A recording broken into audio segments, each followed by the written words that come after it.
ஓம் come கணபதையே நமக. ஸ்ரீ குருப்யோ நமக. சிற்றஞ்சிறுகாலே வந்துன்னை சேவித்து உன் பொற்றாமரையடியே போற்றும் பொருள் கேளாய். பெற்றம்மை துண்ணும் குரத்தில் பிறந்து நீ குற்றேவல் எங்களை கொள்ளாமல் போகாது. இற்றை பறைகொள்வான் அன்றுகான் கோவிந்தா. எற்றைக்கும் ஏழேழு பிறவிக்கும் உந்தன்னோடொற்றோமேயாவோம். உமக்கே நாம் ஆட்செய்வோம். மற்றினம் காமங்கள் மாற்றேலோர் எம்பாவாய். கோவிந்தா, உனக்கு கைங்கரியம் செய்யும் ஒன்றைத் தவிர மற்ற எந்த ஆசைகளையும் எங்களுக்கு இல்லாதபடி செய்வாய் என்று திருப்பாவை பாடிய 12 ஆழ்வார்களில் ஒருவராக போற்றப்படும் நம் பாவை ஆண்டாள் அவதரித்த திருநாளே ஆடிப்பூரம்.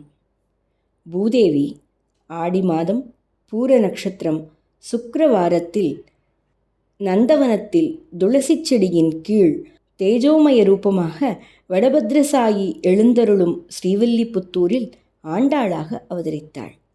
எதற்காக பூதேவி பூமியில் அவதாரம் செய்ய வேண்டும், அதுவும் ஸ்ரீவில்லிபுத்தூரில்? பார்க்கலாம்.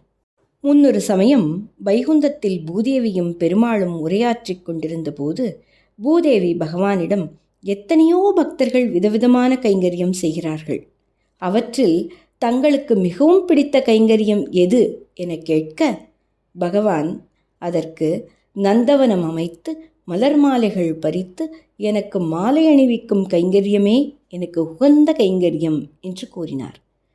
அப்போதே பூதேவி முடிவெடுத்து விட்டாள், தான் அப்படி கைங்கரியம் செய்யும் பக்தருக்கு மகளாக பிறந்து பூமாலை சாற்றி பகவானை ஆராதிக்க வேண்டுமென்று. பாண்டிய தேசத்தில் மேற்கு தொடர்ச்சி மலையின் அடிவாரத்தில் அடர்ந்த காட்டுப் பகுதியை மல்லி என்ற ராணி ஆட்சி புரிந்து வந்தாள். அவளுக்கு வில்லி மற்றும் கண்டன் என்று 2 மகன்கள் இருந்தனர். 2 மகன்களும் வேட்டையாடச் சென்ற சமயம் கண்டன் ஒரு புலியை துரத்தி சென்றான். வெகு நேரமாகியும் அவனை காணவில்லை. தேடிச் சென்ற வில்லி தனது தம்பியை எங்கு தேடியும் கிடைக்காததால் சோர்வடைந்து களைப்புற்று ஒரு மரத்தடியில் அமர்ந்தான். பின்னர் களைப்பால் கண்ணயர்ந்தான். பெருமாள் அவனது கனவில் தோன்றி, புலியை தேடிச் சென்ற கண்டன் மடிந்துவிட்டான், நான் இந்த மரத்தடியில் வடபத்ரசாயியாக நிறைந்துள்ளேன், என்னை வெளிக்கொணர்ந்து கோயிலமைத்து ஒரு ஊராக மாற்றுவாயாக என்று கட்டளையிட்டார். வில்லியும் பெருமாள் சொன்னது போல செய்தான். வில்லிபுத்தூர் என்ற நகரம் உருவானது. அந்த ஊரில் முகுந்தவல்லி பத்மபட்டர் என்பவர்களுக்கு மகனாக பிறந்த விஷ்ணு சித்தர் ஸ்ரீவில்லிபுத்தூரில் நந்தவனம் அமைத்து வடபத்ரசாயிக்கு பூமாலை தொடுத்து கைங்கரியம் செய்து வந்தார். அந்த சமயத்தில் மதுரையை ஆண்ட பாண்டிய மன்னன் வல்லவதேவனுக்கு ஓர் ஆன்மீக சந்தேகம் எழுந்தது. அதை தீர்த்து வைப்பவர்களுக்கு பொற்கிழி தருவதாக கூறினான். எத்தனையோ வேதம் படித்த பண்டிதர்கள் தோற்றுவிட்டனர்.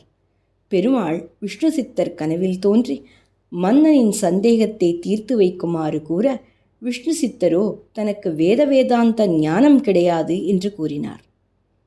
பெருமாள் ஒரு நொடியில் வேதாந்த ஞானத்தை விஷ்ணு சித்தருக்கு அருள மதுரைக்கு சென்று பாண்டிய மன்னனின் சந்தேகத்தை தீர்த்து பொற்கிழி பெற்றார் விஷ்ணு சித்தர்.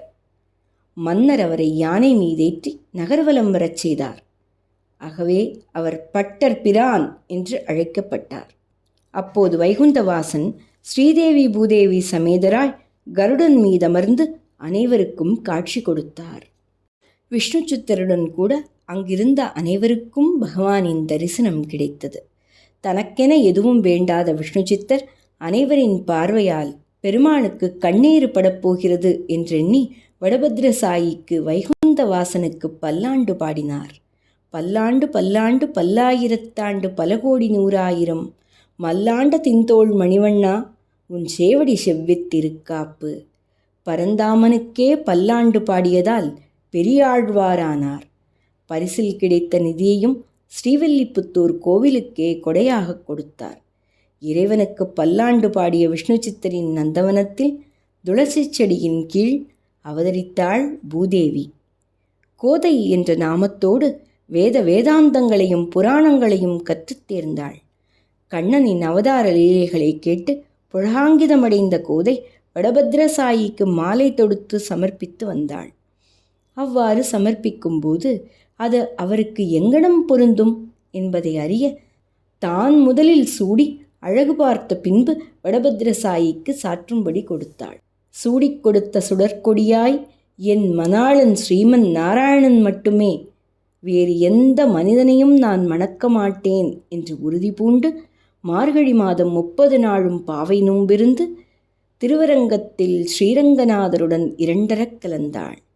தவங்கள் யாகங்கள் செய்யும் தபஸ்விகளால் மட்டுமே இறைவனை அடைய முடியும் என்பதை சாதாரண மனிதராக பிறந்த போதிலும் இறைவன் மீது பற்றும் அன்பும் கொண்டு வைராக்கியமாக பாவை நோன்பிருந்தால் இறைவனை அடைய முடியும் என்று காட்டி ஆடிப்பூரத்துதித்த ஆண்டாளை, அரங்கனுக்கு சூடிக் கொடுத்தவளை, மாயனை வடமதுரை மைந்தனை மணந்தவளை வணங்கி அருள் பெறுவோமாக.